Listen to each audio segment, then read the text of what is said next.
Ben, vous avez quand même pas dormi là. C'est déjà demain, là? Ben, pour vous, demain, c'est aujourd'hui, hein. Café? Je veux bien, oui. Sur quoi allez-vous travailler? Sur la dédicace. Et ça a donné quelque chose? J'ai une quarantaine de références en lien avec le secret doré. Quelques morceaux de musique, des œuvres picturales. Ben, vous avez pas envoyé le livre dossier classé? Si, c'est fait. C'est quoi ça? Oh. Bon, laissez faire. Désolé, hein, je me suis laissé emporter par tout ça. Il est très bon le café aujourd'hui. C'est celui d'hier. Je n'ai pas pensé à vérifier si on avait du courrier. On a du courrier.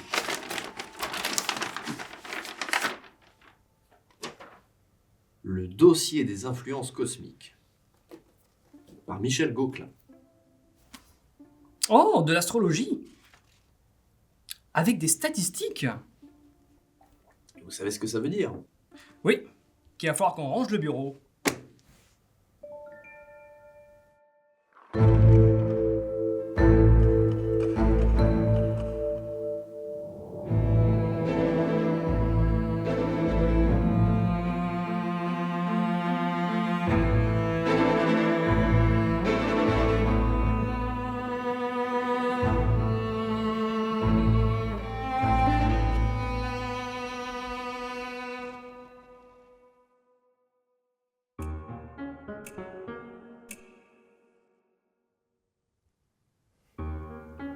Alors, C'est incontestable.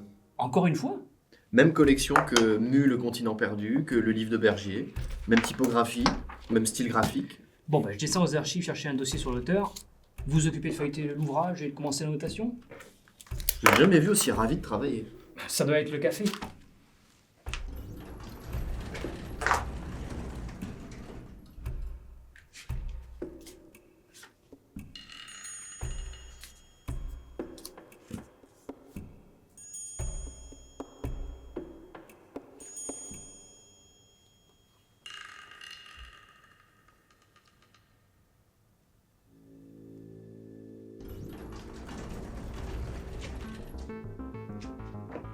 Eh oh!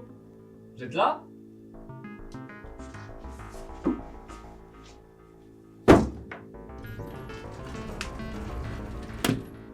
Allô? Vous l'avez vu sortir? Pourquoi il a fait ça? Bon ben, faites-le revenir. Où vous voulez.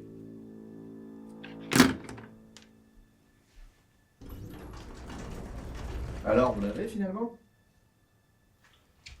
C'était pas facile de le trouver celui-là. Il était dans le rayon sciences expérimentales. Il servait de cale à une bibliothèque. On aurait vraiment engagé quelqu'un pour ranger ses archives. Attention, c'est lourd. C'est ça le dossier de Michel Gauquelin? Et le tome 2.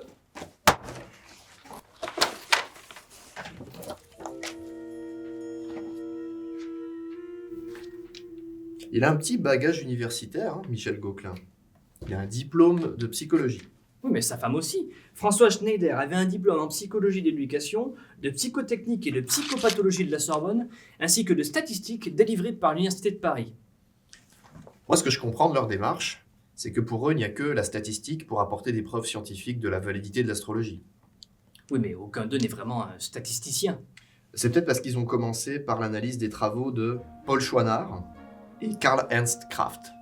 Des statisticiens. Oui et non. Chouinard, en sortant de Polytechnique, est devenu astrologue. Kraft, quant à lui, qui a quand même étudié la statistique auprès de Karl Pearson, a malheureusement viré dans l'occulte et l'astrologie. Mais comme Kraft et Chouinard, les Gauquelins sont des gens avec certaines connaissances et diplômes. En plus, ils ont une approche quand même assez honnête. Michel Gauquelin, quand il a commencé à s'intéresser à l'astrologie, son but était, je cite page 14, de réunir tant et tant d'horoscopes que le poids des preuves devait faire craquer le toit du scepticisme.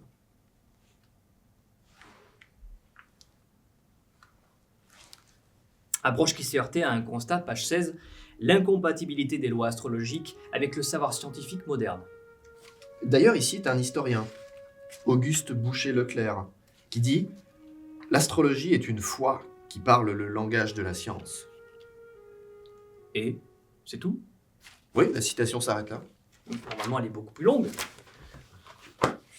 Ah oui, là. Et d'une science qui ne peut trouver que dans la foi la justification de ses principes. C'est dommage, ils ont enlevé la meilleure partie de la citation. Un café? Une bière plutôt?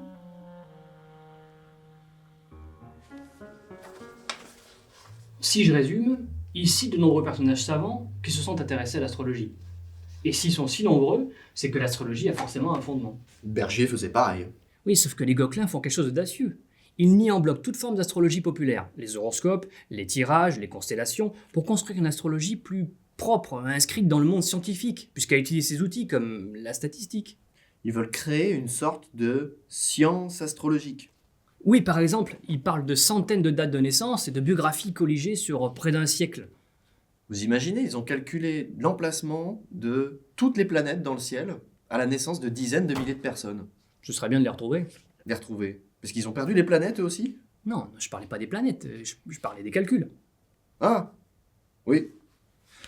Bon, je descends aux archives alors.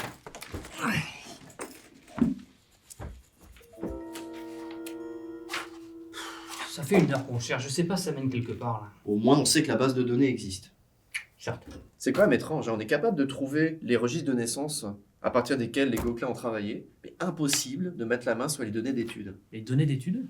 Ouais, les cahiers de recherche, les notes, tout a l'air de s'arrêter en 1991. C'est vrai que c'est étrange. Comme si on avait cherché à tout faire disparaître. Tout de suite comme vous y allez.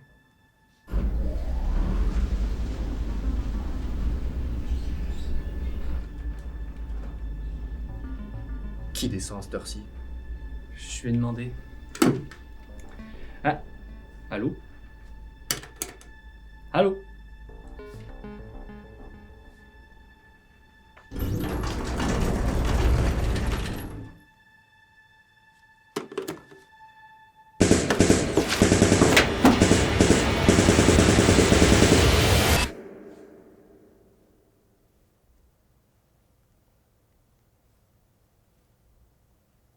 Ça va? Je sais pas. J'ai dû m'assoupir un moment.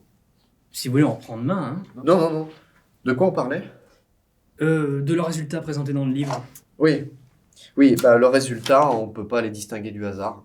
Regardez, ils ont fait un tableau, là c'est les résultats attendus, donc selon le hasard. Et là c'est les résultats qu'ils ont obtenus. La même chose. Ouais, on voit de très faibles variations.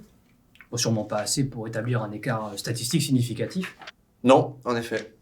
Et d'autres ont essayé de reproduire leurs recherches et ils n'ont pas non plus obtenu des résultats significatifs. Mais les Gauquelins, eux, prétendent quand même que leurs résultats sont significatifs. Écoutez leur conclusion, page 97. Il n'y a pas de planète professionnelle, il n'y a que des planètes tempéramentales. Attendez. Si la position des planètes dans le ciel influence le tempérament et pas la vocation, alors d'après eux, Jupiter produit des combatifs, pas des sportifs, mais il faut être un bon combatif pour être un bon sportif. Mais on peut être un bon sportif sans forcément être un bon combatif et sans être né sous Jupiter. C'est ça. Et pour illustrer, ils prennent l'exemple de René Maire, un spécialiste des champignons et botaniste français, qui a plutôt un profil d'acteur. Je cite page 149, « La vocation est toujours énigmatique lorsqu'elle s'oppose aussi fortement au tempérament. » C'est énigmatique les champignons? Attendez, là j'ai mieux. Là il parle d'André Leron, un footballeur saturnien, donc pas du tout compatible avec le profil de sportif, puisque le profil de sportif est habituellement attribué aux jupitériens. Je cite page 151, « On peut réussir dans toutes les professions avec n'importe quel tempérament, mais plus ou moins aisément, et chacun à sa manière. » Donc pile ça marche, face, ça marche aussi.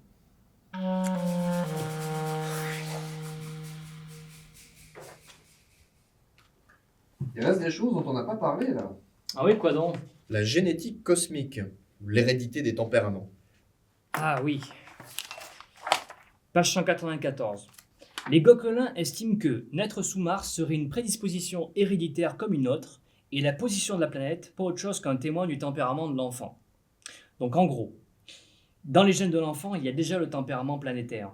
qui ne fait que se confirmer par la position de la planète à sa naissance. Et pour les accouchements non naturels? Oui, surtout ça. Page 225. Si la volonté du médecin fait naître sous Saturne un enfant ayant hérité du tempérament jupitérien de ses parents, cela ne fera pas de l'enfant un futur saturnien. Fin de citation.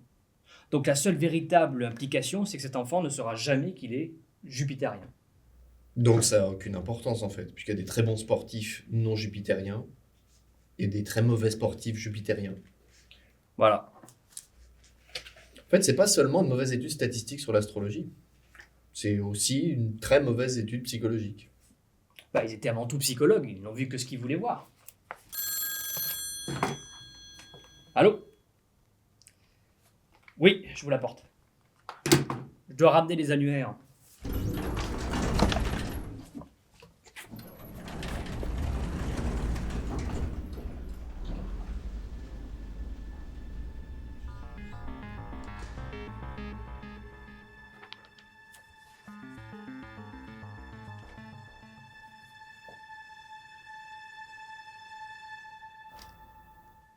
Erasmus Darwin.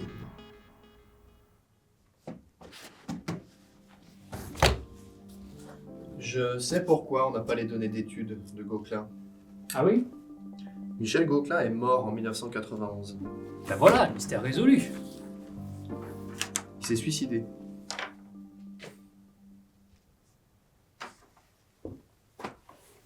Michel Gauquelin s'est suicidé le 20 mai 1991 en donnant instruction de détruire l'ensemble des données de ses études.